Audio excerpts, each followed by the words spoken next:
Zip pilot యాప్లో నా details provide చేశాను. మీ డీటెయిల్స్ మేము ఫిల్ చేయాలా? ప్రొవైడ్ చేయాలా? సో మేము అప్రూవల్ ఇవ్వాలా? మీరు అప్రూవ్ ప్రాసెస్ చేద్దాం. ప్రాసెసింగ్ అంటే మీరు యాక్చువల్లీ ఆల్రెడీ ఎలిజిబుల్ ఉన్నారు కదా.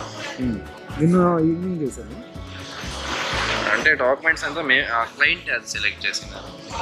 క్లయింట్ ఊబర్ సెలెక్ట్ చేశాను. ఊబర్ యాక్చువల్లీ మాది చెప్తా వాళ్ళు ఊబర్ అంతా వాళ్ళు ఇక్కడ అంటే డిఫరెంట్ టీమ్ లీడర్స్ ఉంటారా? ఇక్కడ చెప్తా ఉంది. నేను చేసేటప్పుడు కూడా టీమ్ లీడర్ సెలెక్ట్ చేయమండి, మనకు తెలియదని ನಲ್ಲನ್ನು పెట్టాను. ಊಬರ್ ಬೈಕ್ ಟ್ಯಾಕ್ಸಿ ತಾನೆ ಮಾಡ್ಕೊಡ್ತೀವಿ. ಅರ್ನಿಂಗ್ ಮೇಲೆ ಎಲ್ಲ ಡಿಪೆಂಡ್ ಇರುತ್ತೆ. ಯಾವ ಗಾಡಿ ಬೇಕು ನಿಮಗೆ? ಸ್ಪೀಡ್ ಜಾಸ್ತಿ ಇರೋದು ಬೇಕಲ್ವಾ? ಜಿಂಗ್ ಅಂತ ಸಿಗುತ್ತೆ. ಹೊಸ ಗಾಡಿ 3,000, ಸ್ವಲ್ಪ ರನ್ ಆಗಿರೋ ಗಾಡಿ ಅಂದರೆ 2,000 ಸಿಗುತ್ತೆ. ఇంగ్లీష్ తెలుగునా? తెలుగు చెప్పండి. కొత్త గాడి తీసుకుంటే 2,000, 3,000. ఒక యూజ్ అయ్యే బండి కావాలంటే మీరు 2,000 పే చేయాలా, సరేనా? డైలీ ఎర్నింగ్ చేయాలా మీరు.